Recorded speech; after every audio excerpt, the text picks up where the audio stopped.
አንተ ግን በጣም ጥሩ አባት ነበር። እኛ ታችሁ ስለዚህ ጉዳይ የሆነ ሰው ሊያስረዳኝ ይችላል?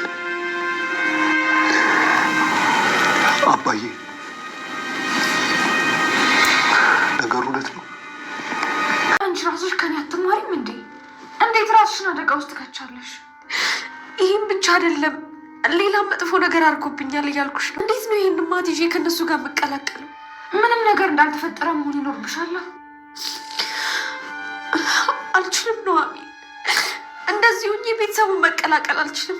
በዚህ ሁኔታሽ ከቀጠልሽ ራስሽ ነሽ ራስሽን የምታጋልጩ። በቃ ተረጋጊ።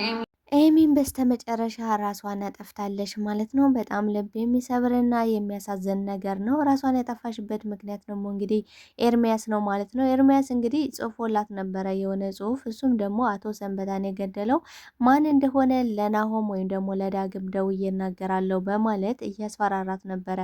እሱም ደግሞ ወደዛ ቤት የማታመጣው ከሆነ ወይም ደግሞ አብረው የማይሆኑ ከሆነ ይህን ነገር ሳያመነታ ለዳግም ወይ ደግሞ ለናሆም ሊነግራቸው እንደሚችል እንግዲህ አስረግጦ ነግሯታል። ታዲያ ይህንም ናሆም ነበረ ቅድሚያ ያየው ማለት ነው። ናሆምም እንግዲህ በብስጭትና በንዴት ሆኖ ማን ነው ይህን ነገር ያደረገው? በእውነት የዳግምን አባት የገደለው ማን ነው? በማለት እንግዲህ ኤሚን ስለዚህ ጉዳይ አንቺ በእርግጠኝነት ታውቂያለሽ፣ ስለዚህ ሁሉንም ነገር ልትነግሪኝ እፈልጋለሁ። ኤርሚያስስ ከማን ሰማ? ወይ ደግሞ ከአንቺ ወይ ደግሞ ከዛች ከማትረባ አምራን ነው ሊሰማ የሚችለው። ስለዚህ የአምራን ሁሉን ነገር ልታውቅ ስለምትችል ሂጂ አፋጠጣታለሁ በማለት አምራንን ሄዶ እያፋጠጣት ነበረ። አምራንም እንግዲህ እንደተለመደው የውሸት ታሪኳን ቀጥላለች ማለት ነው። እንግዲህ በቤተሰቦቿ ተገፍታ እንዳደገች አባቷን በጣም ትጥለው እንደነበረ ጥላቿ ከአባቷ እንደመጣና እንዲሁም ደግሞ ወንዶችንም ለመበቀል እንደምትፈልግ እንግዲህ የውሸት ትርክትና የውሸት ታሪክ ለናሆም እየነገረችው ትገኛለች። ነገር ግን ናሆም የእሷን ትርክት ሊሰማ ሳይሆን የዳግመን አባት ማን እንደገደለው እንግዲህ እያፋጠጣት ይገኛል። ታዲያ እሷ ምንም የምታውቀው ነገር እንደሌለ ሽምጥጥ አድርጋ ከገዳሽ በኋላ ነገር ግን በስተመጨረሻ አባቱ አቶ ለይኩን እንግዲህ የአቶ ሰንበታን እንደገደለው የዚህም ደግሞ ዋና ተዋናይዋ እናቱ ወይዘሮ ዝናሽ እንደሆነች እንግዲህ ለናሆም ሁሉንም ነገር ነግረዋለች ማለት ነው። ታዲያ ይህ ነገር አሁን ላይ ናሆም የሚይዘው የሚጨብጠው የሚቋቋመው ነገር አጥቷል ማለት ነው። እንግዲህ ወደ ቤት ሲመለስም ኤሚም ይህን ነገር መቋቋም አልችልም ብላለች። በቅቶኛል፣ በቃ አባቴን በዚህ ልክ አባቴንም ወንድሜንም ማጣት አልፈልግም። ምክንያቱም ሁሉ ነገር እየሆነው በእኔ ምክንያት ነው። እንግዲህ ከዛ በፊት ምን ስትል ነበር? ኤርሚያስና እንዲሁም ደግሞ አምራን መቼ ነው ከህይወታችን የሚወጡልን በማለት እንግዲህ ኤሚና እንዲሁም ደግሞ ኑሐሚን ሲማረሩ ነበረ። ነገር ግን እኛን ካላጠፉን እነሱ በጭራሽ ከህይወታችን ሊጠፉልን አይችልም። እኔ ሰልችቶኛል፣ ራሴም ደክሞኛል በማለት ነው ነበረ እንግዲህ ኤሚ ውሳኔዋ በጣም እጅግ ከባድ እና አስፈሪ ነበረ። ታዲያ ተወዳጆች በዚህ ጉዳይ ላይ ምን ተፈጠረ የሚለውን የምናወራ ይሆናል። ሰላም ጤና ይስጥልኝ ውድና የተከበራችሁ ቻናሌ ቤተሰቦች፣ ተወዳጁን ድራማ ኑሐሚን ቀጣይ ክፍል ወደ እናንተ ይዤላችሁ መጥቻለሁ። በዚህ ክፍል ላይ ብዙ ነገሮች ተፈጥረዋል። ቀጣይስ ምን ሊፈጠር ይችላል የሚለውን ነገር የምናወራ ይሆናል።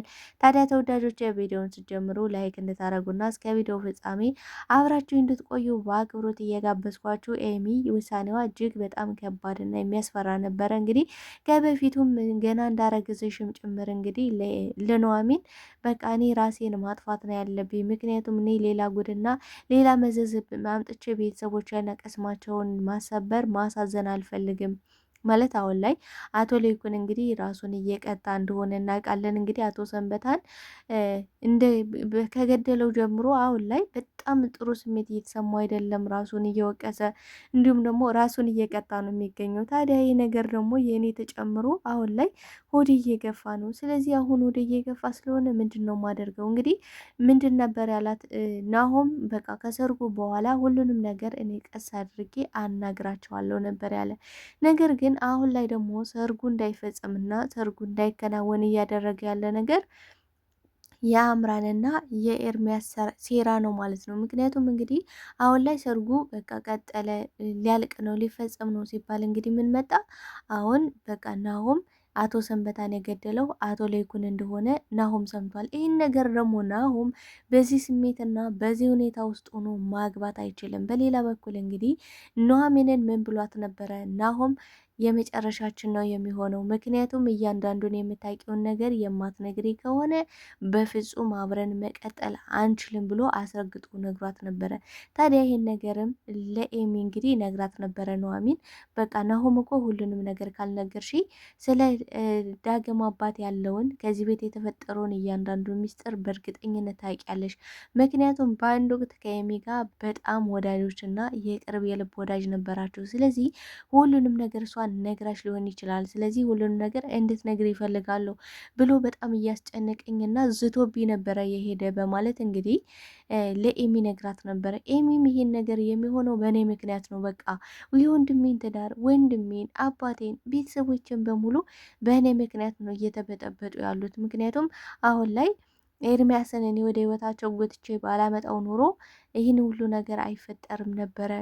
በሁለቱ ምክንያት ነው እንግዲህ ያ ቤት ምስቅልቅል ሊል የቻለ በአምራንና በኤርሚያስ ምክንያት ነው። ታዲያ የዚያ ዋነኛዋ ተዋናይ ደግሞ ኤርሚያስ ጋር እንግዲህ በሰዓቱ የፍቅር ግንኙነት ስለነበራት ቤት ውስጥ የሚፈጠረውን እያንዳንዱን ነገር እየወሰደች ለኤርሚያስ የምትነግረው ኤሚ ነበረች። ታዲያ ይሄ ነገርም ለቤታቸው እንግዲህ ለዛ ቤት ትልቅ ጠንክ ይዞባቸው እየመጣው የኤርሚያስ ሁሉም ነገር የዛን ቤት ሚስጥር ማወቁና መስማቱ ነው ብዬ ነው ማስበው። ታዲያ አሁን ላይ ኤሚ ራሷን ማጥፋት ሳይሆን ውሳኔ የነበረባት ለእናቷና ለአባቷ ሁሉንም ነገር ተናግራ ሁሉንም ነገር መጋፈጥ ነበረባት ብዬ አስባለሁ። ምክንያቱም አንዳንዴ የሆነ ችግር ሲመጣብን ከችግሩ ለመሸሽ ያልሆነ ችግር ውስጥ እንገባለን። ስለዚህ ራስ ማጥፋት ደግሞ መፍትሄ ነው ብዬ አላስብም። በእርግጥ ነው ይህ በጣም ያበሳጫል። በተለይ ደግሞ ከኤርሚያስ ከጠላታቸው ጋር ሲሆን ደግሞ በጣም የሚያም ነገር ነው። ግን ደግሞ አሁን ላይ ኤሚ ከወሰነችው ውሳኔ የሚበልጥ ምንም ነገር መራራ ነገር የለም ብዬ ነው የማስበው። ታዲያ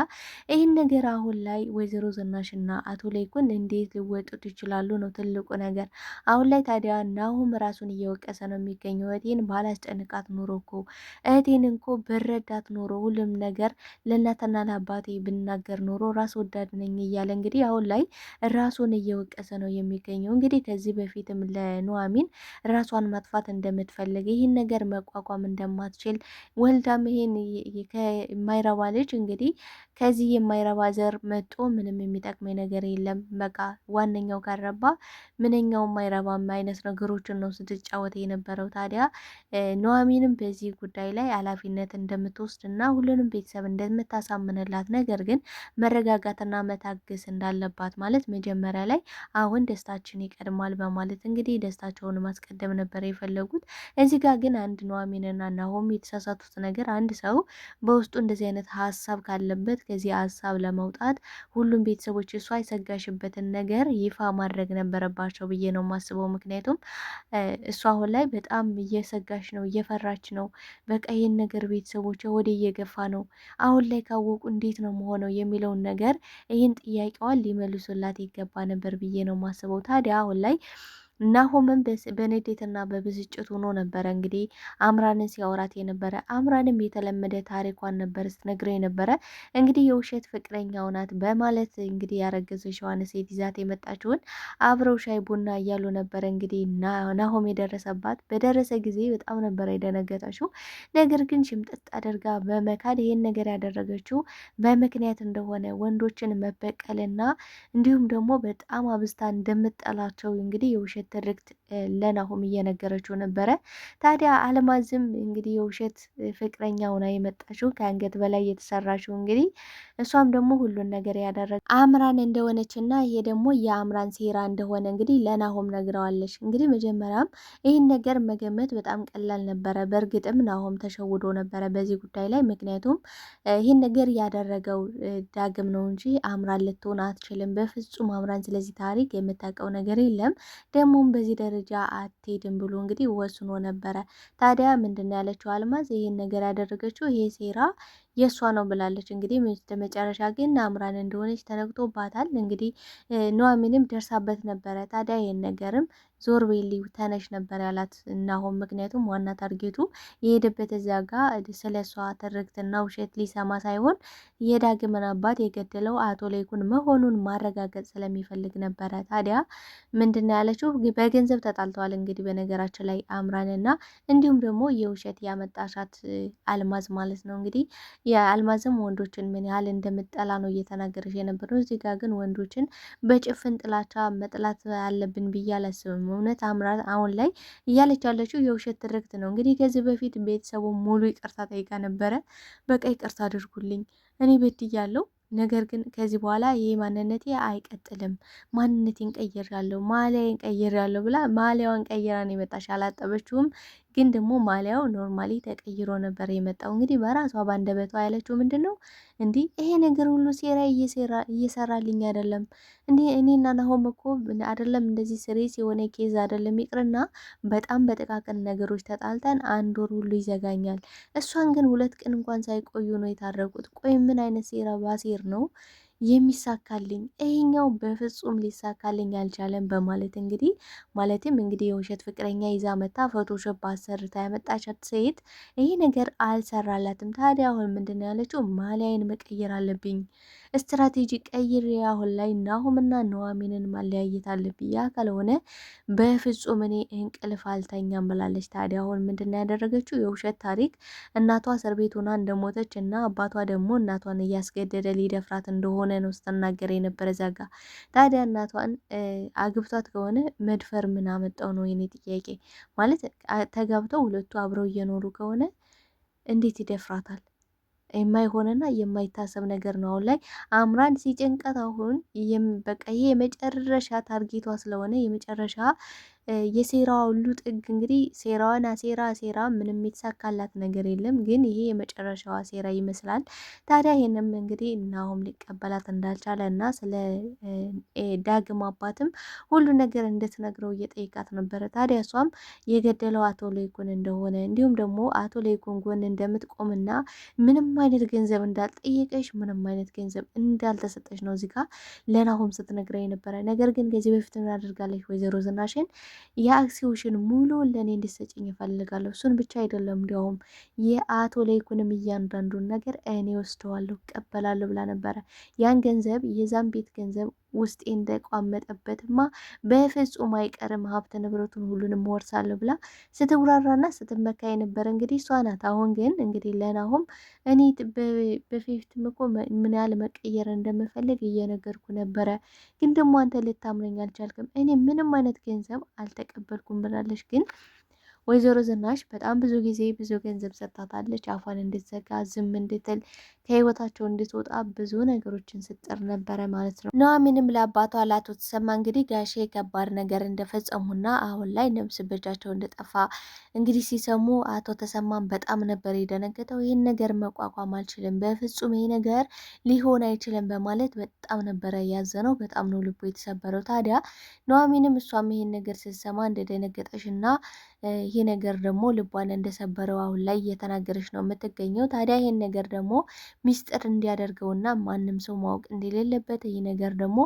ናሆምን እያስጨነቀውና ከናሆም ጋር ሊያጣላት እንደሚችልም እንግዲህ ለአቶ ተሰማ እየተናገረች ነበረ። ማለት እንግዲህ አቶ ተሰማ ምን ሆነች ነው? ከናሆም ጋር ያለች ነገር ምንድን ነው? እንዴት ናችሁ?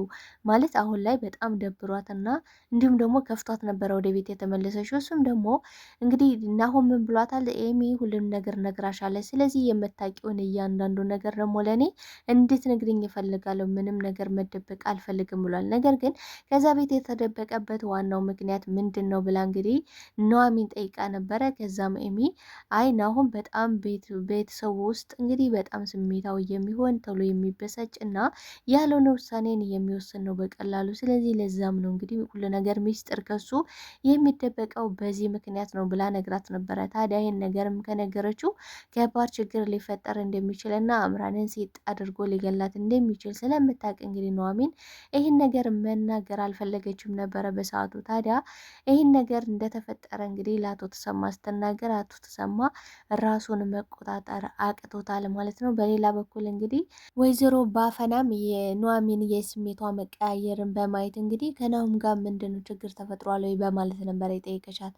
ታዲያም ኑሐሚንም አሁን ላይ እንግዲህ ናሆምን የደበቀሽው ከባድ ነገር እንዳለና ይህን ነገር ደግሞ ብትናገር ቤተሰቡ ላይ ታላቅ ከባድ ችግር ሊፈጠር እንደሚችል እንግዲህ እየተናገረች ነበረ። ታዲያ በባልና በሚስት ምንም ነገር መደባበቅ የሚባል ነገር ሊኖር አይገባም። እያንዳንዱን ነገር መፍትሄ ማብጀትና እንዲሁም ደግሞ መነጋገር ነው ያለባችሁ በማለት ነግራት ነበረ። ታዲያ ኑሐሚንም በስተመጨረሻ እንግዲህ የአያቷን ምክር በመስማት ለናሆምም ሁሉንም ነገር ነግረዋለች ማለት ነው። ታዲያ አሁን ላይ ናሆምም ተናዶ ወደ ቤት መጥቶ ነበረ።